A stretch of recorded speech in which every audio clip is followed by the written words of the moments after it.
నీళ్ళెత్తుకో ఈడ సేమ్ ఆడ కూడా అదే కథ. ఆడేది అపోజిషన్ ఉంటేనే వైజాగ్ పోతారు ముగ్గురు, రూలింగ్ ఉంటేనే మన ఎవరు జగన్ మన ఎవరు మోడీ గారి జేబులో పోయి కూర్చుంటారు. ఆడ కూడా ఇదే విచిత్రంగా ఉంది, విచిత్రంగానే ఉంది. అక్కడ ముగ్గురు అట్లే ఉన్నారు, ఇక్కడ కేసీఆర్ అట్లే ఉన్నారు. అందుకే ఏమన్నా అంటే నేను చూడండి, నేను ఎప్పుడన్నా నా స్టాండ్ ఒకటే ఉంది. ఎస్ అప్పుడు ఎప్పుడెందుకు స్టేట్ డివైడ్ అయిపోయింది కదా, డివైడ్ అయిపోయింది, ఇక పంపకాలు అవుతున్నాయి, అంత అయిపోతుంది. నేను ఇట్లా సీఎల్టీలో కూర్చున్నా, అడిగారు ఇట్లా మీరే అడిగారు, మన ఛానల్స్ సీనియర్ జర్నలిస్ట్ అడిగారు, రాష్ట్ర విభజన అయిపోయింది కదా, మరి నువ్వు ఇప్పుడు మరి తెలంగాణ ఉంటావు కదా, మరి రేపు నువ్వు మరి ఎట్లా నీకు తెలంగాణ రేపు ఎమ్మెల్యే పోటీ చేస్తావు 2014లో, మరి నువ్వు ఎట్లా మరి ఏమని అది నీ స్టాండ్ మార్చుకున్నావు అని అడిగారు. నేను ఒకటే అన్నా, నేను రాజకీయమైన స్టాండ్ కాదు, ఉమ్మడి రాష్ట్రము కలిసి ఉండాలని నా స్టాండ్ ఆలోచన వేరు. అది టైం వచ్చినప్పుడు చెప్తాను. మళ్ళీ అది ఆంధ్ర ప్రజలకు కానీ కోస్తా రాయలసీమ తెలంగాణ ప్రజలకు అర్థమైతే నేను చెప్తా, ఆ రోజు చెప్తా. నేను ఎందుకు ఉమ్మడి రాష్ట్రం ఉండాలని కోరుకున్న దానికి నా దగ్గర ఒక జవాబు ఉంది, ఆ జవాబు చెప్తా, టైం వచ్చినప్పుడు చెప్తా. ఇప్పుడు టైం రాలేదు, కాదు అది ఒక రోజు వస్తుంది, చెప్తా. కానీ స్టాండ్ మారదు అని 3 నెలల ముందే చెప్పిన, స్టేట్ డివైడ్ అయినాక 3 నెలల ముందే సిఎల్పీలో చెప్పేసిన, ఎస్ నా స్టాండ్ మారదు, గెలుపునా ఓడినా నేను ఉమ్మడి ఉండాలని అదే స్టాండ్ అని చెప్పిన, అదే స్టాండ్ కూడా ఆంధ్రాలో చెప్పిన. ఆ నాయకులకు క్లారిటీ లేదు కదా, నా క్లారిటీ ఉందని నేను చెప్పిన. అంతే. మనము ఎప్పుడైనా అవకాశానికి ఒక స్టాండ్, అవకాశం తిరిగి ఇంకో స్టాండ్ ఉండొద్దు. గెలుపుకోవడం సహజంగా ఉంటుంది, రాని ఏముంది ఫేస్ చేస్తాం దాన్ని, ఏం పెద్ద పరగొడదు ఏముంది, ఓడిపోతే ముందు ఓడిపోయినా పరగొడదు ఏమన్నా.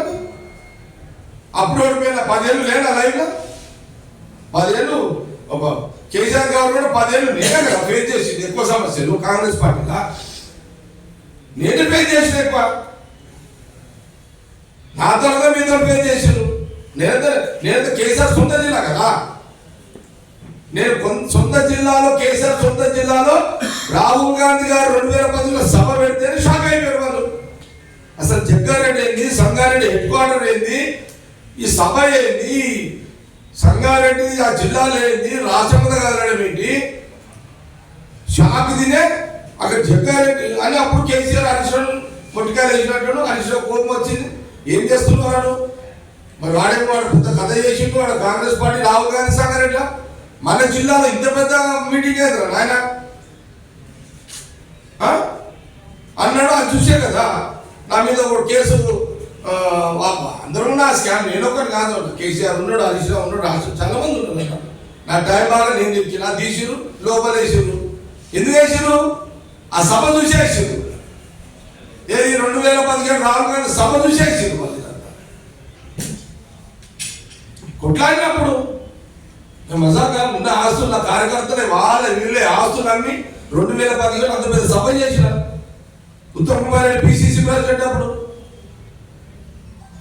నేను ఫైటింగ్ ఉన్నా, ఎప్పుడు తగ్గేదేం లేదు, తగ్గలేదు ఎప్పుడు. ఉమ్మడి రాష్ట్రం విషయంలో అదే స్టాండ్లో ఉన్నా.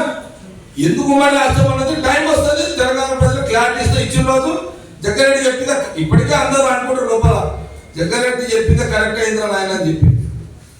ఇది అవసరం వచ్చినప్పుడు పనులు తీస్తా, అవసరం తీరిపోతే ఖాళీలో కొడతా, కేసీఆర్ తిని అంటనే నేను మై స్టాండ్ క్లియర్. కాబట్టి నేనేమంటున్నాను చివరిగా, అంతే కదా, నేను అదే చెప్పేది. ఇప్పుడు ఆ సభ 2017 సభ తర్వాతనే కదా ఎవరు మన రేవంత్ రెడ్డి గారు కాంగ్రెస్ పార్టీ చేరేది కూడా.